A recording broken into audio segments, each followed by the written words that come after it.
I know the title was a little bit clickbaity. I'm sorry. I'm not usually a clickbaity kind of person. I'm usually pretty honest with what we're going to talk about.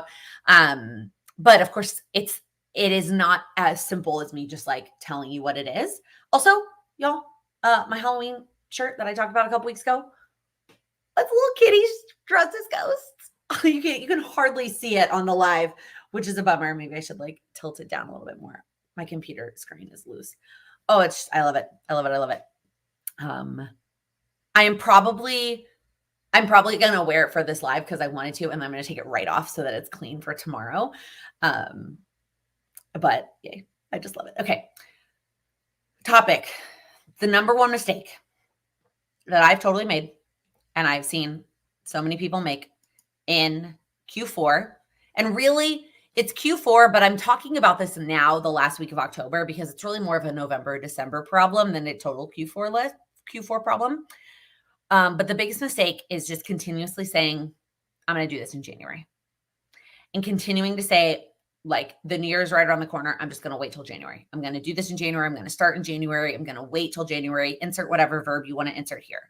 But that is the biggest mistake, is that people say that so often, myself included, and that can turn and backfire on us. Now, before you call me a hypocrite, I can hear it. I can hear it from some of you. I know I have said the following two things. Number one, I've told you to start a 2025 idea list. This is still true. I still have an entire page of ideas for 2025. I actually started grouping things together this week. I'm like getting way ahead of myself. I haven't even done the 2024 reflection, but here I am just like brainstorming 2025. Don't stop. This is still true. You can still make the mistake about pushing stuff off and have an idea list. Like, those two things are not mutually exclusive. There are lots of reasons that you could add something to your 2025 idea list that doesn't fall into this mistake category, right? Maybe it's brand new. It's something that you've never even touched or done before. And you're like, it really doesn't make sense for me to try to do it in November and December. Fine. I can understand that. I feel you. That's a lot of my ideas too. Some of it, it's big. It's really big. And you're like, that is something that is I'm not necessarily going to be able to get to it. So I'm just going to go ahead and put it off.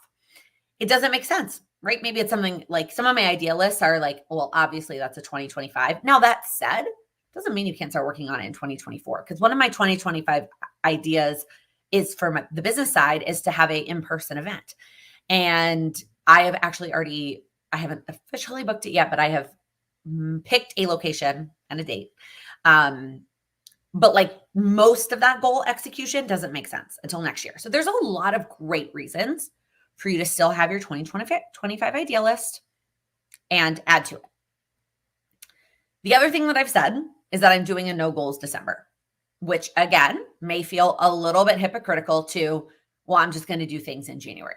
But I did a whole separate live about this topic where I went in depth, and really what it means is I'm doing no new personal goals. And I just thought that word was really funny. And I'm not tracking it. So I won't be setting up like this tracker for December. It doesn't mean I'm not still going to be focusing on my water. It doesn't mean I'm not going to be trying to get in a workout. Those things are still going to be true, even though I am doing a no goals December. I'm still going to be doing some goals, if that makes sense. And I did a deep dive into this in that prior live, if you haven't watched it yet. The problem, here's the issue, is when you start to say this phrase way too much, and we start to let everything go until January, every habit that gets hard, right? Oh, I got behind on my 100-day challenge. I'll just do it in January. Every project that isn't urgent, like, oh, I'll just wait and start it in January. And every goal that you know that you won't finish by December. If you're like, there's no way I'm going to finish decluttering my house by the end of the month, I'm just going to push it off till January. The issue is when we start to do that with all of our goals, when we start to let it become a cumulative thing where it's everything gets put into this category. There's 3 reasons why this is a big mistake. Number 1, you're going to lose momentum. If you continue to just put stuff in that next year bucket, you're going to have no momentum going into the new year. And I understand that January is going to come with this huge rush of motivation. You're going to have this motivation surge on January 1st, but you're going to need momentum to carry you through. New Year motivation, has it ever carried you through the entire year before? I'm going to guess probably not. It doesn't for me. You're going to need that momentum. And so if you just keep pushing everything to January, you're not going to have any momentum going into January. Number 2, when you have this mindset, then you feel all the pressure to start all your goals in January, right? If you keep pushing everything to January, then when it comes time to pick action steps, you're going to try to do them all. And you've probably heard me tell this story before, but what happens when you try to do them all is you lump them all together in your head. It's like when you start a morning routine and you're like, I'm going to do all 10 steps. And you do all 10 steps on Monday. Whew, worked. You do all 10 steps on Tuesday. Awesome. Wednesday, you oversleep a little bit and you're like, I don't have time for all 10 steps. So you do 0 steps. That is how it works when you wait until January to do all the goals.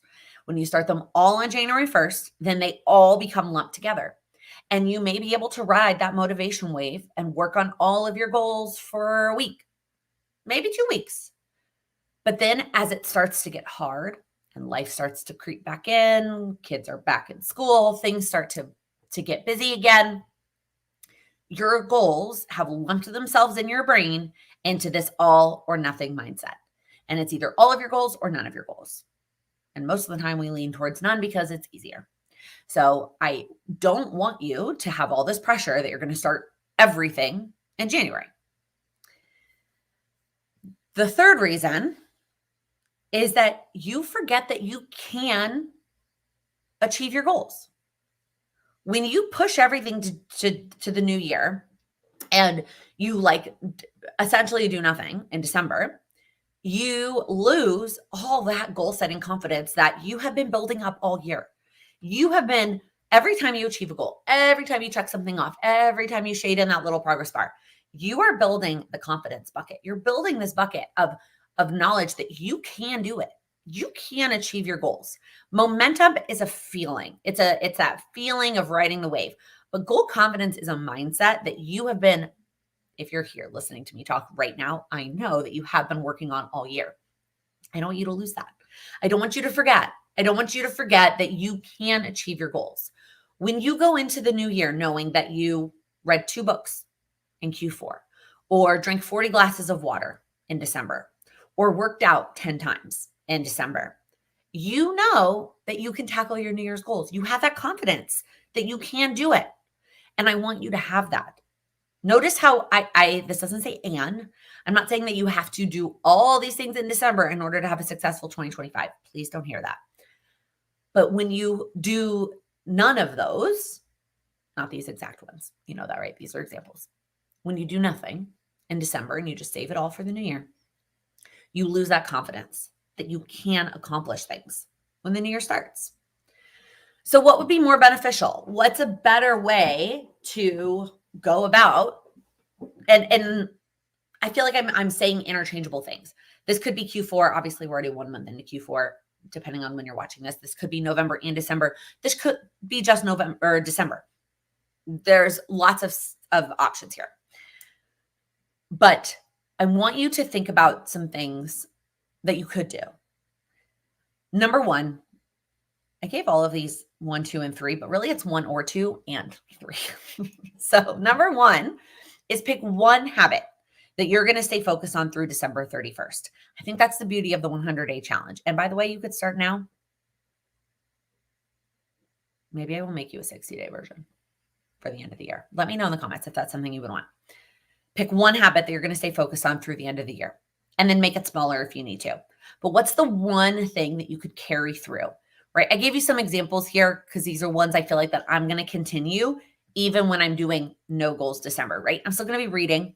I'm still going to be focusing on my water. I'm still going to be trying to get a workout in. Is it going to be minimal? Yeah, because I'm going to be filming and prepping a gazillion Vlogmas videos, but I'm still going to be focused on it. So what is one thing that you could do and then make it smaller, right? Like let's again, working out is something that right now is on my goals.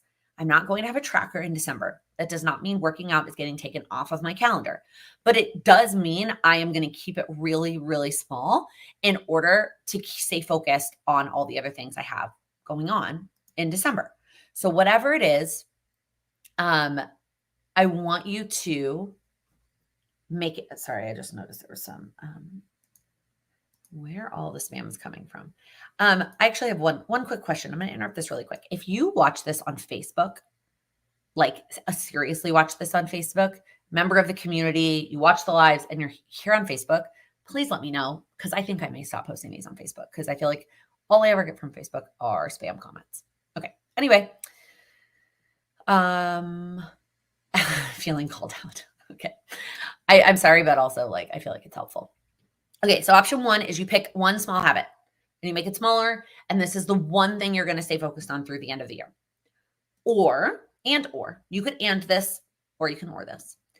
What is one project or part of a project that you will finish before the end of the year?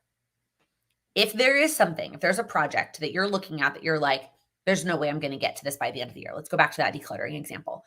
Joanna said she was, going through a big declutter in her house. Maybe she's looking at the calendar right now and thinking, I probably can't get to all of the spaces by the end of December. Instead of just saying, okay, I'm going to wait and do all of it next year, let's make it smaller. What can you get to by the end of December, realistically, and make that your project? Also, this could be a December daily, right? So for me, that's how I'm looking at this. I don't have any other projects that I'm doing in goal-wise in December. I am going to not have any kind of new goals or anything, but I'm going to be working on December daily. But by finishing that before the end of the year, I'm going to feel that confidence and that momentum, even though it's a different goal. And that's what I want you to remember for both of these, really, but this one in particular. These momentum doesn't have to mean the same thing.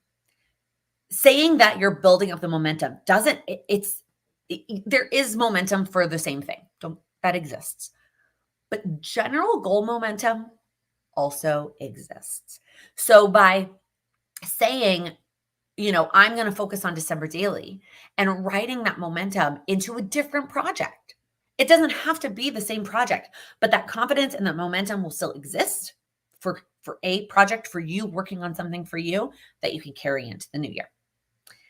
And then the last thing, this is an and, this is not an or, but I want to make sure that in December, November, but mostly December, you set aside time to set your goals for 2025. Take the time to prioritize you and set your goals for 2025.